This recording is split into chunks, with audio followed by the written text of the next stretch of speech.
We are live. So a very good afternoon, and thank you for everybody who's joining us here today for this live talk on IREC web series. Today we have with us Mr. Arvind Mediratta, who is the Managing Director of India for Metro Cash and Carry India. And the COVID indeed, the pandemic has disrupted the supply chains like never before. I think what we are seeing in this lifetime with the retail industry, and particularly with how supply chains need to be fixed, is probably parallel to none. So we don't really have any sort of prior knowledge to go back to understand as to how we go out and fix our things and how we go out and fix our markets. I think everybody, whether it is in B2B retail or B2C retail, is really trying to find these answers. So I feel that there are a lot of unknowns ahead as the retail industry is getting or coming to terms with the pandemic and the unlocks and lockdowns that we keep on facing every day.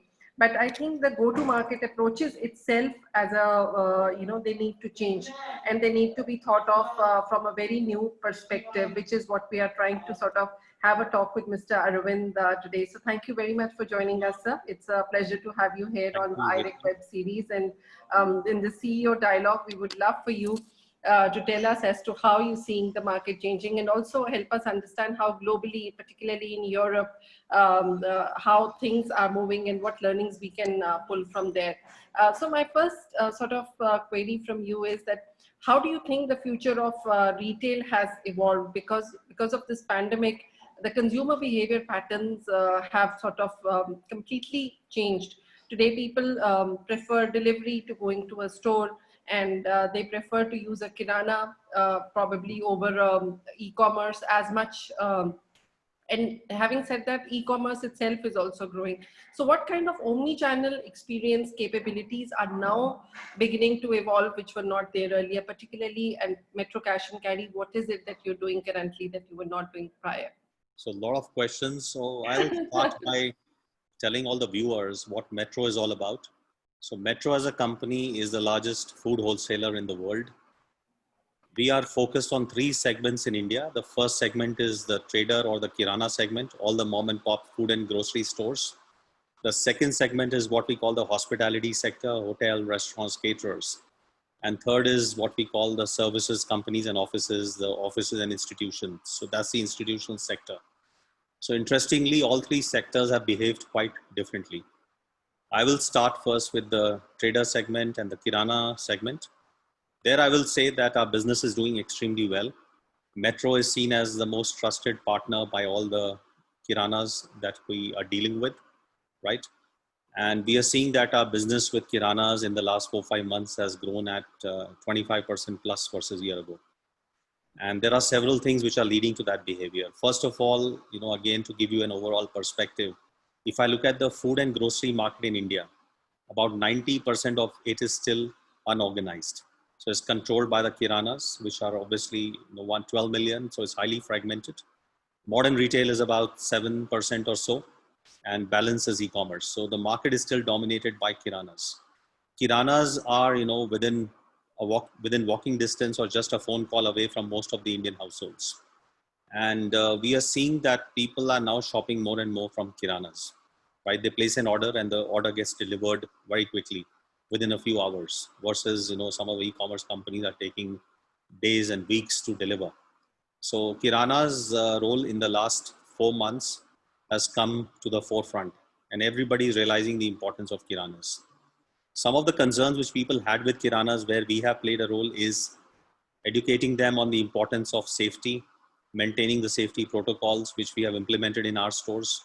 So we have more than 30 safety measures which have been implemented in all the Metro stores. We are telling kiranas to adopt at least 10-15 of them, which are the most important, like practicing social distancing, like asking their employees and customers to wear a mask, sanitizing the frequently touched surfaces, either by them or by the customers who come to these kirana stores. The second thing which is helping kiranas grow is because many of them are now much more open to embracing technology. So they are looking at digitalizing their store operations. Many of them have an app through which their customers can place an order with them, right? They also are preferring to order from Metro, not by physically coming to the store, but we have an e-commerce platform on which they can place an order and we can service that within 24 hours. So they are shifting their behavior and becoming more and more digital, both in terms of procurement as well as how they are servicing their customer orders. So Kiranas have seen a fundamental shift, and I think nobody can beat them in terms of cost to serve. Every Kirana is surrounded by 300, 400 households, and the cost to serve those households is practically zilch for them. So that's where they have a huge competitive advantage. Now, the reason why Metro is important is we allow them to sell products below MRP. In the past, the general practice in traditional trade was to sell everything, to offer some minimal discount on the total bill. With Metro becoming their buying partner, we are able to get the products for them much cheaper than what otherwise they'll be able to source it at, and they can pass on those savings to their customers. So one of the disadvantages that they had about selling everything at MRP versus online players who were going below MRP has now been addressed to a great extent. On top of that, they can deliver much faster and they don't charge anything for delivery. They can even service very small orders, even where the order value is probably 200 rupees. They can service that very quickly. So we are seeing Kiranas coming back in vogue and becoming more and more important in the Indian food and grocery ecosystem. Now let's talk about, so Kiranas have done quite well, but let's talk about now the hospitality sector, hotel, restaurants and caterers. As you know, most of the people are sheltering in, they're not going out. Dine-in has taken a severe beating. Even people are not ordering so much from these companies, restaurants, and all the food aggregators are reporting sales, which are probably 20% according to us of the pre-COVID levels. So hospitality sector has been impacted, but our sales to the hospitality sector have not been impacted to the same extent, because everybody is now looking for partners who can supply them fresh, whether it's fruits and vegetables or chicken or seafood, which is safe and hygienic. And we pride ourselves on the SOPs that we have in the food departments, fresh departments. We have temperature control. We screen our suppliers for all these products. So we are probably the gold standard in terms of quality and safety, and that is helping us improve our market share in the hospitality sector. So if the overall market is down by 80%, we are not down by so much. Now let's talk about the third segment. Again, as work from home becomes more and more common, most of the people are working from home. The cafeterias in the big companies have all been shut down. So there is also an impact on that segment. But overall, if I look at food and grocery, we are still at pre-COVID levels, or before pre-COVID levels, we are higher than last year. We are seeing also some impact on demand in the discretionary sector, especially non-food articles. So people are not going and buying and splurging a lot of money on apparel, fashion, electronics. What they're buying are the basics, the kitchen articles, the mops, the brooms, utensils, pot pans, small kitchen gadgets, microwaves, juicer, mixer, grinders. So that demand is robust, of fans or ACs when the summer was at its peak, stationary products. But discretionary spend, footwear, apparel, fashion has come down. And that's, I think, impacting a lot of retailers. Also, the reality is a lot of malls have been shut down, or even if they are operational, the footfalls are not what they used to be. They're 25-30% of what they were in the past. So those retailers have suffered. And I think everybody therefore has to look at re-engineering their business models. We have to get used to the fact that this pandemic is there to stay with us for the next 12, 18 months. And we have to adapt our business model. And you cannot survive in this space, whether you're a food or grocery retailer or you're a food or grocery wholesaler and food and or non-food retailer wholesaler, unless you have an omni-channel strategy. So omni-channel is certainly going to be the way to go for everybody. And as I mentioned to you, even the humble Kirana stores are going the omni-channel way. Correct. So there is absolutely no way out unless everybody is thinking digitization and looking at servicing their customer digital. So in one way, the pandemic has sort of preponed the entire digital drive that the country had already embarked upon. So so everybody's doing it much faster they would have done in regular times, which in a way is not bad, but we all need to get used to that way of doing business, which is probably, I feel, the bigger challenge. So, overall, so I think you gave a great picture in terms of how the entire industry of retail is panning out. Discretionary income is something that people are controlling. So fashion, eating out, all those things have gone down completely, to the fact where I was talking to the restaurant industry, and they told me that while just in the early opening phase, the business grew by about 20%, but now it's almost come down to nil, which is not the way any industry can survive. So what is your advice to these sectors? How can they keep afloat? How can they keep going? And how is it that they need to now start thinking not short term but long term? Because if they'll think short term, they'll all die. Because if they'll look month to month or a week to week, there is no way anybody can survive. So everybody would have to think long term. So what is your advice to all of them? See, fundamentally, if you look at any business model, there are three elements: sales, the margins, or gross profits that you make, and your costs. So if you have zero revenue, because a lot of non-food retailers were debarred from selling non-food in the first few days of the lockdown, so you have to look at your costs. Now there are fixed costs and there are variable costs. So everybody, I think, will have to look at their cost line, fixed, variable. Even costs which are fixed, those we have to challenge those fixed costs, whether they can be, are they really fixed costs or they can be reduced. So for instance, we have engaged in discussions with a lot of our landlords for leased properties, and we have been able to, our real estate team has done a very good job of renegotiating the rentals or getting waiver on rental for a few months. So I think every retailer will have to do that. The second thing which I would like to say is, sorry, there's something which came on the screen. Okay. The second thing which I will say is you have to look at who your customers are. You have to really be focused. So we decided that our bread and butter is kiranas, and you really have to get under the skin of your customers and understand their pain points. And, as I say, sales is a function of three things, whichever customer you are targeting. So one is number of customers that you have. Second is frequency of shopping. And third is the average basket value or bill value, right? So you have to work on increasing all three of them. How do you get more customers to shop more often? And every time they come to your store, how do you make sure that they're buying a little bit more, right? So you have to really understand your customer segments and understand, what they are looking for. So we are finding that there is a shift in demand. People are buying more of health and hygiene products. People are buying more of immunity boosting products. Since people are not dining out, nor are they ordering delivery, right? Food from delivery apps. What they're doing is a lot of home cooking, but you can't have the same atta, chawal, dal every single day. So there's a big demand for ready to eat meals, frozen food. So we have seen a big jump in sales for packaged food items like pasta, noodles, different types of cuisine, Thai cuisine, Italian cuisine, Chinese cuisine, plus kebabs, frozen kebabs, frozen fries, all those products, even desserts. Nobody's buying from the neighborhood sweet shops. So they are consuming a lot of frozen desserts, which people like Amul are able to supply. So there's a shift in demand and you need to be agile. So the keyword will be, you need to be absolutely agile and you need to move very quickly because things have changed. The ground under our feet has shifted and we also need to move very quickly. If you don't move fast, this is a very competitive, cutthroat world, you will be left behind. So change is the only constant.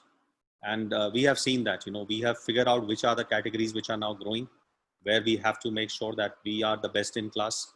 There's also a big demand for, apparel, which is antibacterial, antiviral. There's demand for products which can sanitize your phones because, you keep your phones on different surfaces and, if the surface is contaminated, the virus can reach you through the phone. So there are UV products being sold, which, which can sanitize your phones and your pen, pencil, etc.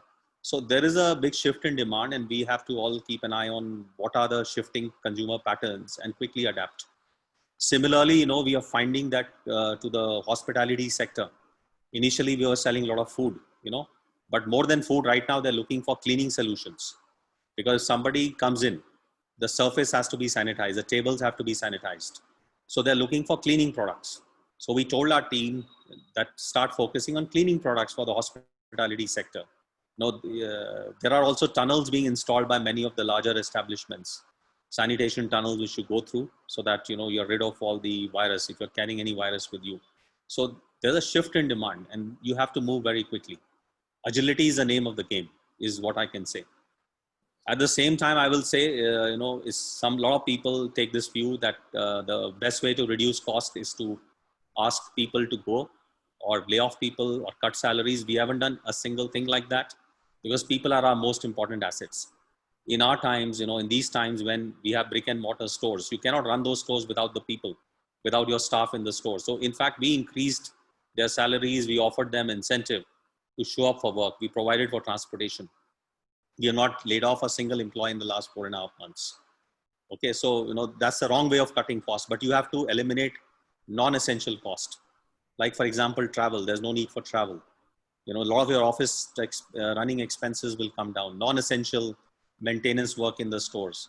Your electricity bills will come down because the operating hours have come down. You can run fewer shifts, right? Because there are night curfews in place in many places. So there are ways and means of cutting cost. The last thing I want to say is don't be penny wise and pound foolish. And you do that when you lay off people, because very difficult to, you cannot deliver on business if you don't have the right people, and you need people who are engaged. And if they are insecure, there is no way they can be, they can deliver. In fact, one of the companies I worked for in the past as chief marketing officer more than 15 years ago was Yum Brands, Pizza Hut, KFC, Taco Bell. And they had a mission statement saying, our mission statement is to put a yum on customer faces around the world. And they had this saying that you cannot put a yum on customer faces if you have glum employees. So I think the same thing holds true for retail. You cannot delight your customers if you have dissatisfied, unhappy, sad employees, because they're fearful about their future. Sure. Yeah, no, I totally agree with you there. And I think that's very well put. But sir, one question I would like to ask you is that the future of work itself is changing. So today, as we are getting to adapt businesses to newer technology. So first, I'd like to ask you, there is a big talk in retail about digital transformation and digitization. But honestly, as a retailer yourself, what is your practical advice today to the retail industry in terms of what digital transformation, and what is a good starting point for any brand who is looking at digital transformation, which they can do without overly being extravagant about their investments and yet being able to achieve some reasonable results? I know, at the Kirana level, probably WhatsApp has worked the best as a best tool, so which is like almost free, so it's something only, it's just about good engagement. So on a larger level, for even larger mid-sized brands, how is it that they can today adopt technology without putting a hole in their pocket and yet being able to get some results? I think it's a very good question. So initially when we started the Kirana digitalization program about a year and a half ago, we had a full-fledged program with all the bells and whistles. We had everything. We had store operation modules for the Kiranas. We had inventory management modules. We had the facility where they could print GST compliant invoices. They can do CRM for their customers. So we found that the most important things, if you have to, separate the wheat from the chaff, one is they need an ordering tool.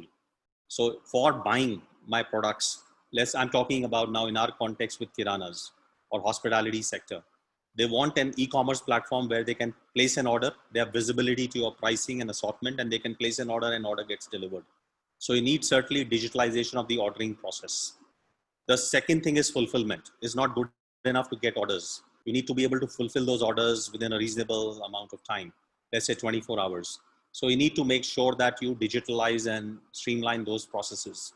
So as soon as the order comes in, the picking and packing and delivery is very smooth and seamless. So that's where you will invest.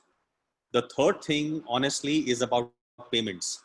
People, while demonetization gave a big boost to the digital economy, I think e-commerce has got a big boost after the pandemic, right? A lot of people are shopping and people want contactless payment options, right? So even the Kirana stores need to digitalize in the area of payments. You cannot accept payments only in cash. Or even a lot of people don't want to use credit card machines or debit machines because you are touching a machine which probably has been touched by somebody else. You want digital payments which are absolutely contactless. So digitalization should also encompass the payments part. So it's about ordering, it's about fulfillment, and third is about payments. So these are the three most basic things that you need to digitalize. The fourth thing, if you have a lot of money to spend around, a lot of capex to throw around, you can then digitalize all your internal processes. You can digitalize for Kiranas, let's say, how the whole store can be run digitally, even the inventory can be all digital. But we know that the return on investment may not be worth its while if you do that. And a lot of people may not want to declare their entire sales for whatever reasons in India. because they are fearful of the tax authorities, right? So they will not digitalize their entire buying and selling. A lot of transactions which happen through cash, right? So we have to be pragmatic when we talk about digitalization. Also, the other thing which is getting digitalized increasingly is how you offer credit to your customers, right? So there are startups which we are partnering with to offer credit to our customers in a digital way. So you need to enter some basic details, not too much of details which the banks will ask for. And basis, their purchase history with Metro, they are able to get access to credit for 14 days or 21 days. So these are the basics that you must touch: payment, ordering, fulfillment. And I will say, even if you are offering credit, especially in the B2B context, is very important. You don't offer credit in the B2C space, but yeah, even promotions, even marketing is now getting digitalized. Because recently there has been an announcement where all the telecom companies have increased the cost of bulk SMSs by 25-30%. And a lot of times, at least I know that I will not read an SMS from an unknown source, so it goes into the trash bin, right? So the other thing which is getting digital is your way of reaching out to your customers. Hmm. That is pretty significant now. And I mean, probably even I would say now the channels like you need more one-to-one channel with your customers. So Absolutely. going or trying to do it through Facebook or Instagram can give you maybe long-term results, but short-term it's not going to be very helpful for getting customers. So I think that is today a completely different space which everybody is trying to figure out how to manage in terms of digital marketing. You mentioned about fulfillment, Mr. Mediratta, and so delivery and hyperlocal has played a big role during the pandemic, particularly during the lockdown. And I also know that during this time you also partnered at Metro Cash and Carry with Swiggy to do these deliveries. But I mean, honestly, as a large retailer, do you feel that the opportunity for you is to partner with a third-party delivery company, or eventually you feel it is something that you will work on or invest on to develop yourself? I mean, you're from the food background, so Domino's did it first in India. They were the first ones to go out and create a delivery setup in India. So eventually, do you think some retailer would come forward and do this, not just for themselves, but maybe for the rest of the industry? Yeah, I think Shopify, for example, is doing that in the US market. But here I just want to illustrate that the delivery of restaurant orders is a different ballgame in terms of economics versus food and grocery delivery, because of the margin structure. The margin structures in the case of food or restaurant business are much higher, 60-70%. In the case of food and grocery, the margins are much lower. So the cost of delivery probably is the same. In fact, the cost of delivery is higher, Right. because a pizza 500 rupees is just fitting into one box, but 500 rupee can buy you a lot of food and grocery. If you're using the two-wheelers to deliver the Swiggy riders, the Right. cost of delivery as a percentage of sales is much higher. So a lot of times these models are not economically viable. I have a firm belief that whatever you do should be economically viable, because businesses which sustain ultimately need to be profitable, right? Otherwise, you're burning cash, and someday your investors will wake up and say, "Show me the money. Where is the return on investment?" So a lot of these delivery models got started during the pandemic, during the lockdown, but many of them have now shut down because they are not economically viable. Because the dynamics of a food and grocery business, delivery business, are very different from dynamics of a restaurant business, because the margin structures are totally different. Totally. So I think we have also realized that, a lot of partners have also realized that, and people are getting back to the basics, because it was becoming fashionable earlier to deliver everything. But And even restaurants restaurants, are not able to take the costs yeah, of, and using third-party delivery. absolutely. Yeah. So I So, will say that in Kirana business, the delivery is viable for us because the order value is much higher. right. The order value is probably 10 times or 15 times, 20 times of what a normal B2C order is. So delivery becomes more viable. Secondly, when you're delivering to a business establishment and you're delivering to a lot of kiranas on the same street in Bangalore or wherever, it's much more profitable than delivering to customers in different localities and different buildings, etc. So that also makes a big difference. Your delivery costs, your cost to serve is much lower in B2B compared to B2C. Yes, totally agree with you there, sir. So we've got one question from Facebook, which they say that, with you mentioned about HoReCa segment, where your, sales must have gone down. So are you focusing now on cloud kitchens as a business model for, for partnerships within HoReCa? So we are not into the restaurant business ourselves. We are a supplier to them. Correct. Yes, we are now focusing because a lot of dine-in business is still closed. Dine-in sales are probably 5% of what they were before COVID. Delivery sales have picked up. So we are partnering with people who run cloud kitchens to become their preferred partner. And the advantage that we have versus a local supplier is quality and safety. Plus our prices are very competitive because we are buying in bulk and we are buying from source. Our prices are extremely competitive, whether it's chicken or mutton or seafood, etc. So we are offering, in fact, our proposition is 5-star quality at wholesale prices. That's a good proposition to have. Okay. So another question we've got is that what kind of supply chain changes would retailers have to bring in their system going forward? It's a good question. So right now, as we speak, I think the manufacturing is still not back to normal. Most of the large FMCG companies are not still producing their full line. They're producing the top selling products, and the fill rates, as we call it, on time in full is a industry parlance, has dropped dramatically versus last year, almost a 10 percentage point drop in fill rates from suppliers versus last year levels in the last few months. So I think what I say is the best example I can offer is in wholesale. We are not about assortment or unlimited aisle. We are about 80% of assortment or 30% of assortment, which is 99% of your sales. So you have to look at productivity of every single article and see and be ruthless in terms of chopping the tail, because you cannot carry everything. In physical brick and mortar retail world, you cannot carry all the inventory, right? And if you want to have a profitable business in wholesale, you have to pick and choose the top selling articles. Here again, I can go back to a retailer, which I have been a student of and being following them. There's a company in US called Costco. They have 135,000 square feet stores and they only have 4,500 SKUs. And they cater to the affluent Americans. Now that's a very different model from some of the large online players. But that model works because they know exactly what their customers are looking for. And those 4,500 SKUs cater to 90% of their customer needs. So in India, if you have to make money in the retail business, given the margin structures, you have to be very thoughtful about your assortment.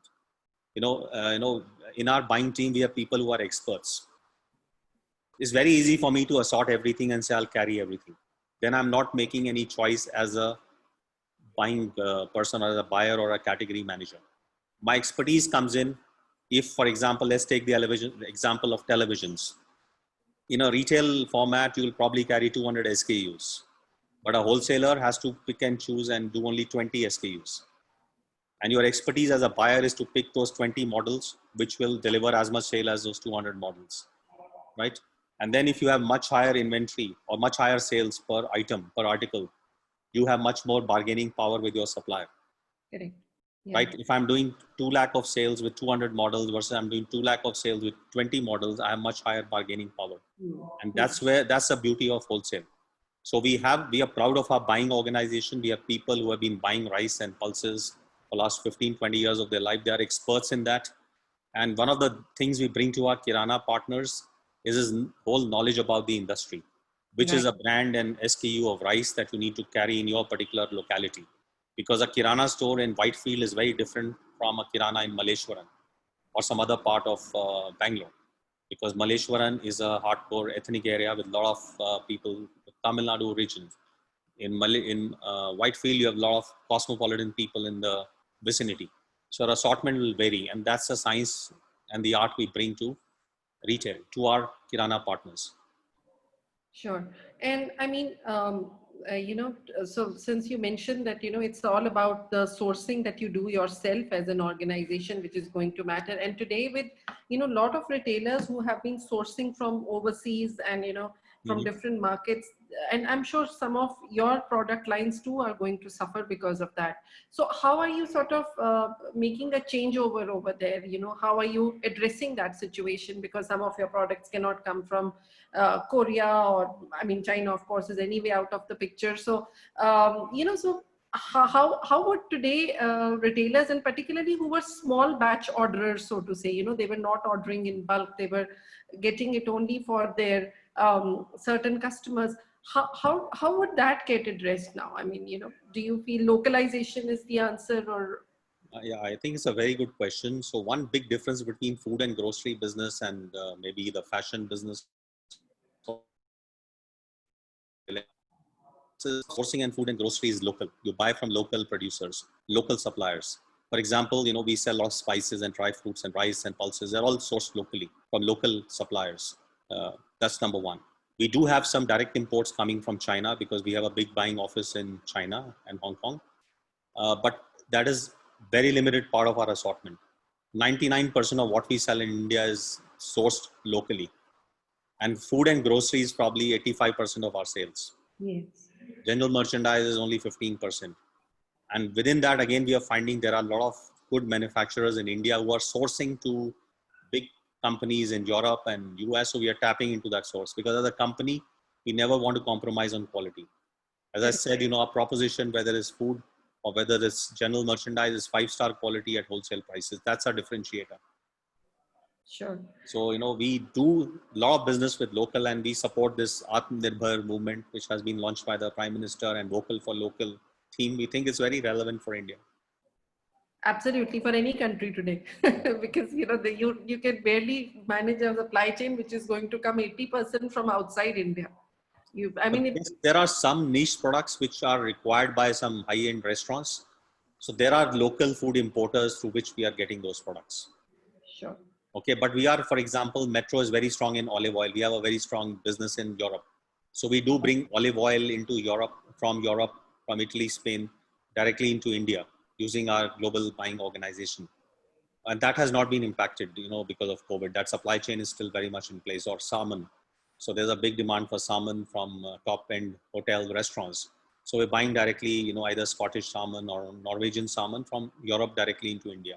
So those things are still being imported directly in food, but they are primarily in food because Sure. these products are not easily available in India. Even olive oil, you know, most of it is imported. And the growing regions are either in Spain or Italy, and we bring that directly because we have a very strong hospitality business in Europe. Sure. So we have a question from Mr. Paramjeet who wants to ask you. So I'm giving him the audio to be able to ask. Please unmute Paramjeet and ask the question. I had actually two questions. One you kind of answered. Basically, you said ki is basically you deliver, but I wanted to know whether you had any app developed. Like there are many players now in the market who are developing apps for small kirana stores to monitor their real-time stocks. I understand the situation where you said, which is a practical problem where kirana stores does not want them to monitor their sales. They don't want to showcase their sales, which is actually the right problem as mentioned by you. But is Metro doing something to capture what is their real-time stocks and what will be the replenishment? That was one. And second, like you said in Pizza Hut or many other restaurants, you have measures of customer experience like NPS or Pizza Hut. General basic measure of customer experience is consumers, you know, ringing the bell and going, and the store managers know, yes, this customer is happy walking out of my store. How do you measure customer experience in this kind of industry as a wholesaler? These were my two questions, sir. So I'll say in Kiranas, we have given a lot of Kiranas a point of sale device, right? Through which they can place an order directly with Metro and get whatever they need. And second is it also has a functionality where everything that they bill to their customer can be captured. So they can look at for each customer of theirs, their buying history, and all they need to do is capture the email ID and the phone number, right? So we gave this to about 4,000 Kirana stores in the country. We are finding that there is a hesitation to use this device for 100% of their buying and for 100% of their selling, for reasons which I think everybody knows about. They don't really declare their true sales and true income or true profits. So there's a real barrier. Things have become much better after the implementation of GST, because they also know it's very difficult to dodge, authority, especially in FMCG. In commodities, still, they are able to get a lot of stuff. I don't want to get into that. Some of the practices may not be the most ethical. We don't believe in it, but there is a innate resistance from Kirana community to have 100% of buying happening or selling happening through the app or through the device, right? There are some retailers who have a different point of view. We have also met quite a few of them who say, I want to have a peaceful sleep at night. So I'm very happy to use these devices, right? And we are seeing compliance is much better in southern states like Karnataka and AP Telangana compared to north or even states like UP or, Gujarat, etc. So there is also this shift which we see across states. Coming to the second point, so there are some barriers which will go away over a period of time. Now, in terms of how we measure customer experience, we measure it through something called NPS, Net Promoter Score. You look at your promoters and detractors and arrive at your Net Promoter Score, and we look at every single thing. We look at product quality, we look at assortment gaps, availability, pricing, checkout experience, friendliness of the store staff, etc. So we can monitor all that. And we incentivize our store teams not only on the basis of sales and profitability, but also on the Net Promoter Score. So that's one way to drive customer satisfaction. And we have seen that our Net Promoter Scores have now gone up dramatically in the last 3-4 years. When we started 3 years ago, they were not so good. Now we are hitting scores which are very high. So people also realize that if your incentive is linked to this, I have to work upon it. Sure. So, I also understand that Metro Cash and Carry has just developed their own e-commerce website, which is for B2B.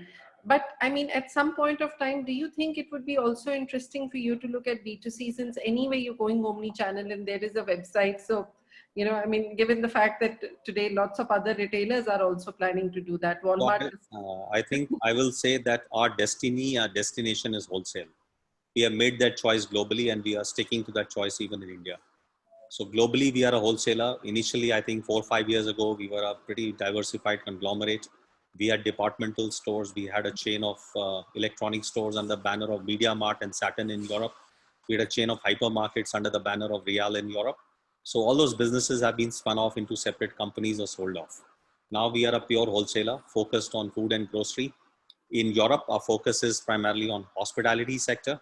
India is more of a trader market, Kirana market. Plus, we are seeing that HoReCa sector is gradually becoming bigger and bigger. Of course, there has been a setback in the last 3-4 months because of the lockdown and the pandemic.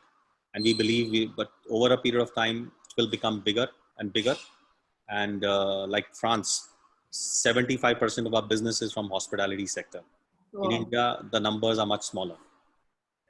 Absolutely. No, I think, people, in Europe, for instance, right now, the hospitality sector is booming.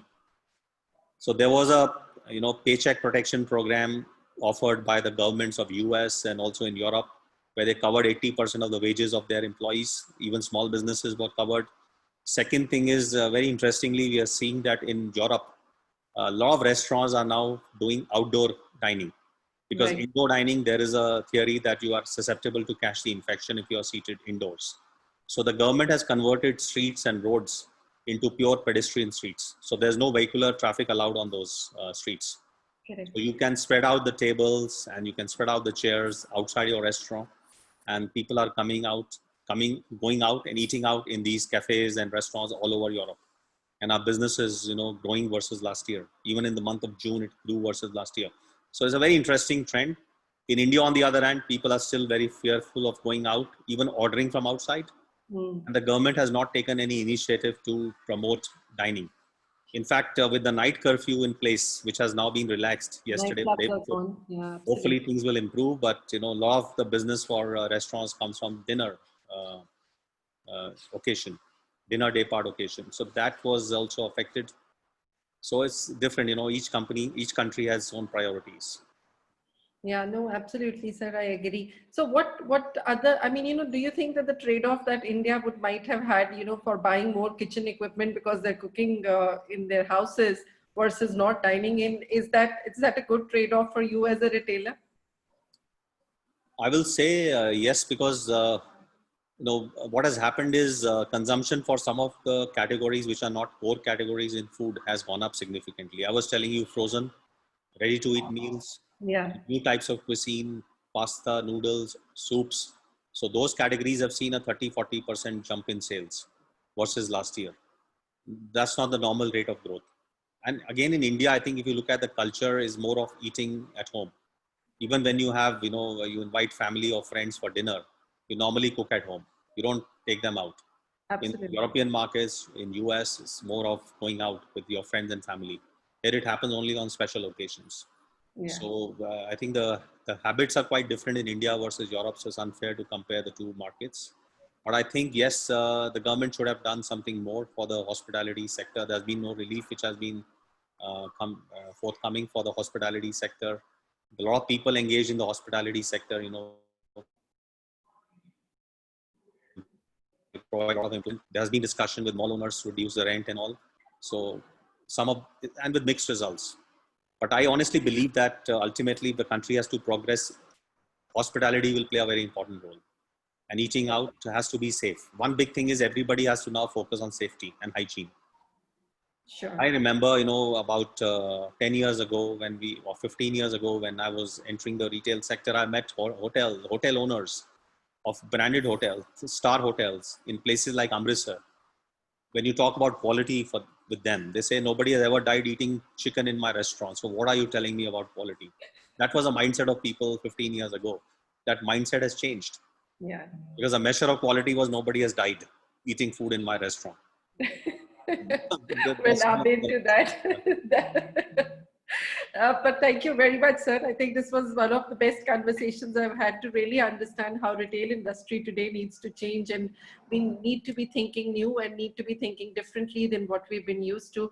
And I think it's only with leaders like yourself who will give paths to the rest of the retail industry to be able to find their way and go forward. And digitization is surely, as you have mentioned, the way forward, and therefore start humble, but as you go along and as your digitization becomes successful, start increasing.